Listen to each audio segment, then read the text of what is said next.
चलिए अब आपको गोरखपुर लेकर चलते हैं। गोरखपुर में मुख्यमंत्री योगी आदित्यनाथ मौजूद हैं, क्या कुछ कह रहे हैं सुनिए। यह शोध और उत्सुकता का कारण भी बना हुआ है कि क्या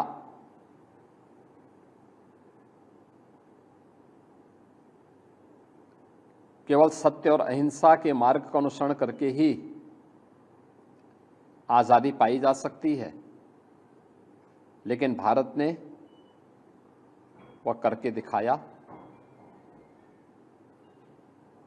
यही नहीं, भारत की स्वाधीनता आंदोलन में राष्ट्रपिता महात्मा गांधी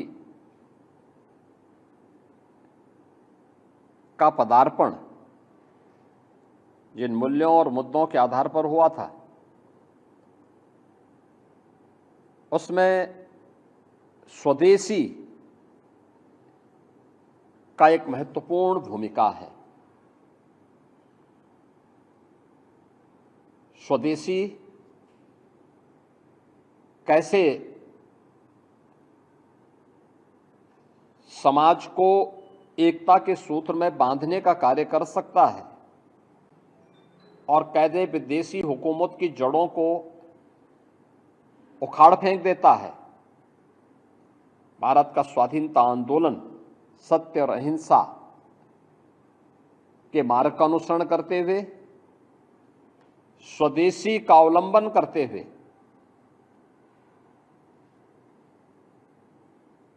सैकड़ों वर्षों की गुलामी से भारत को मुक्त करने में सफल रहा।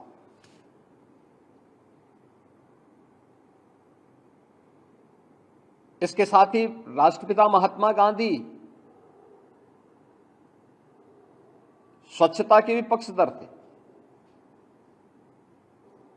उन्होंने स्वच्छता के प्रति समाज का आह्वान किया था। अनेक बड़े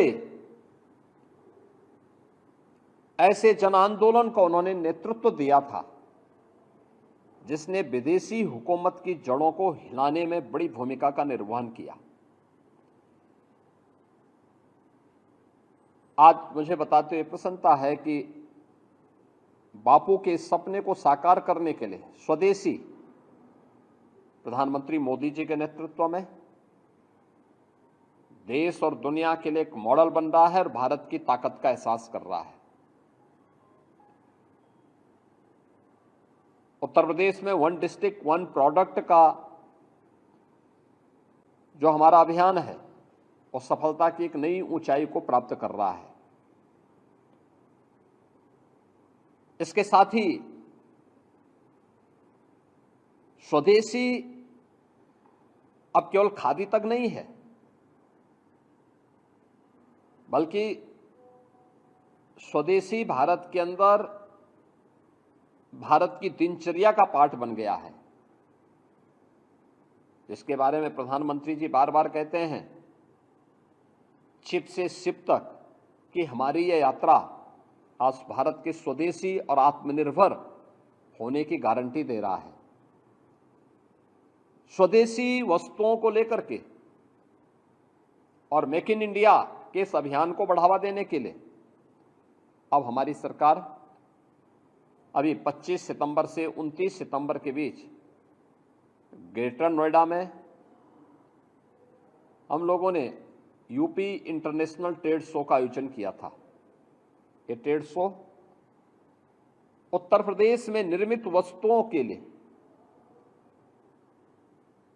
एक प्लेटफॉर्म है,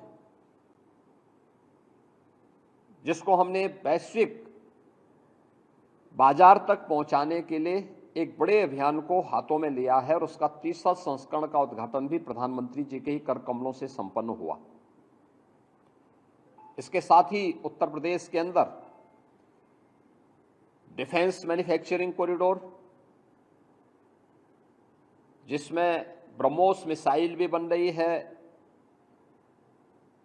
BTL का एक यूनिट झांसी में स्थापित हो रही है, AK-203 राइफल यह भी उत्तर प्रदेश के अंदर निर्मित हो रही है और बबले स्कॉट की पिस्टल भी यह उत्तर प्रदेश के हरदोई में अब इसका प्रोडक्शन प्रारंभ हो चुका है।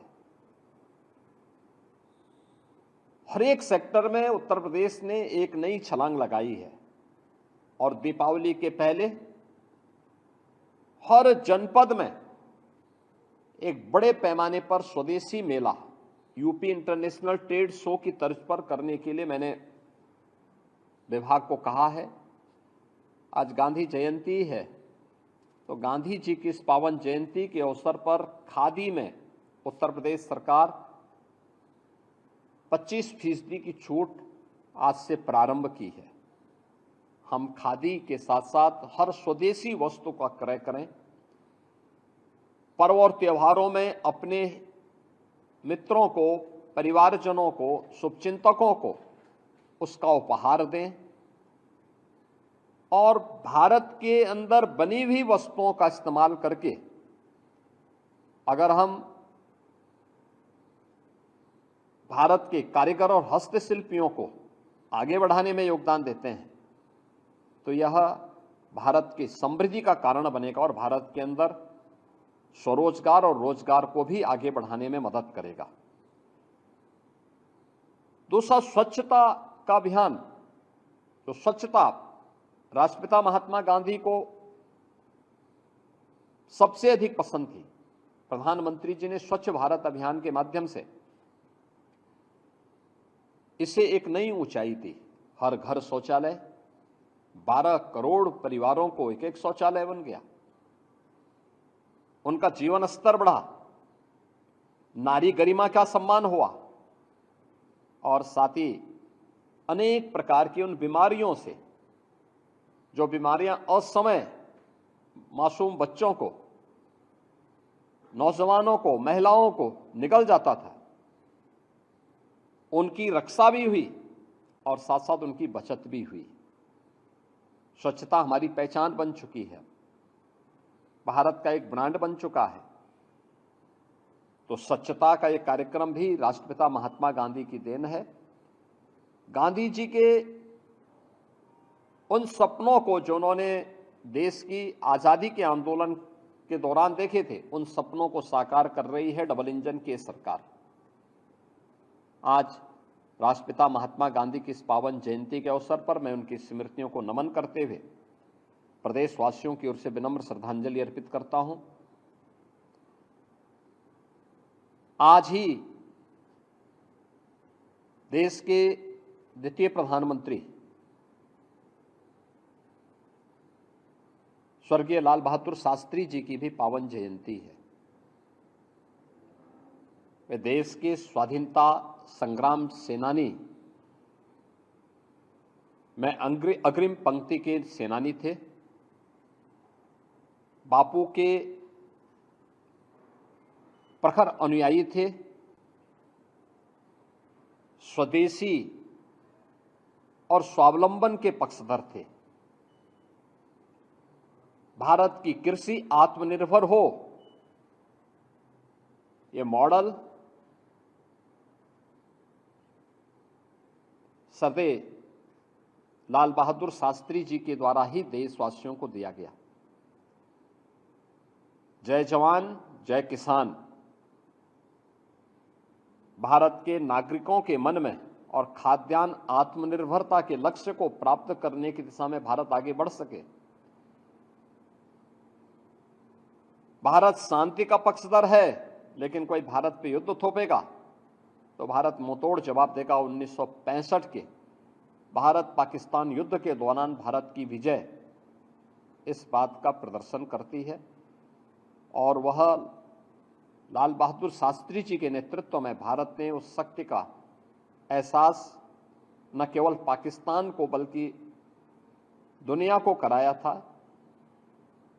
मैं आज के इस अवसर पर शास्त्री जी की स्मृतियों को भी नमन करते हुए प्रदेशवासियों की ओर से उन्हें विनम्र श्रद्धांजलि अर्पित करता हूं। मैं एक बार फिर से पूरे प्रदेशवासियों को विजयादशमी की हृदय से बधाई और मंगलमय शुभकामनाएं देता हूं। और सबसे अपील करता हूं कि पर्व और त्योहार एकता, शांति और सौहार्द के प्रतीक होते हैं। हम सब इन पर्व और त्योहारों के महत्व के पीछे जो सात्विक भाव है, एकता का दर्शन है, इसके पीछे शांति और सौहार्द की जो भावना है, उसको अपने जीवन में अंगीकार करें। मर्यादा पुरुषोत्तम प्रभु श्री राम का उच्च आदर्श हम सबको आगे बढ़ने के लिए एक नई प्रेरणा प्रदान कर रहा है। प्रभु श्री राम के श्री चरणों में नमन करते हुए मैं पूरे प्रदेशवासियों को इस अवसर पर विजयादशमी की हृदय से बधाई देता हूं, अपनी शुभकामनाएं भी देता हूं।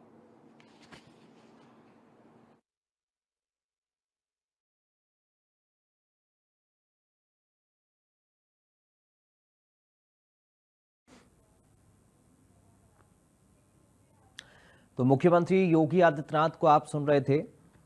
विजयदशमी के मौके पर खास शुभकामनाएं प्रदेशवासियों को सीएम की तरफ से दी गई हैं। इसके साथ ही महात्मा गांधी को भी श्रद्धांजलि मुख्यमंत्री ने दी है। तो सीएम योगी ने विजयदशमी पर्व पर बधाई दी है। विजयदशमी सत्य की जीत का पर्व है, ये मुख्यमंत्री की तरफ से कहा गया। विजयादशमी की सभी को शुभकामनाएं।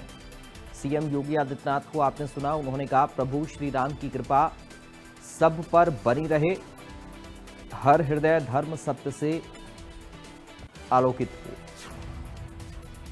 तो विजयदशमी के मौके पर मुख्यमंत्री ने गोरखपुर में मीडिया को संबोधित करते हुए विजयदशमी की बधाई प्रदेशवासियों को दी और कहा कि विजयदशमी सत्य की जीत का पर्व है।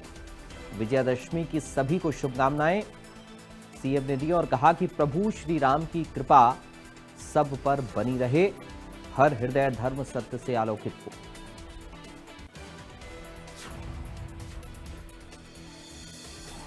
तो महात्मा गांधी और शास्त्री जी को भी नमन किया है मुख्यमंत्री ने।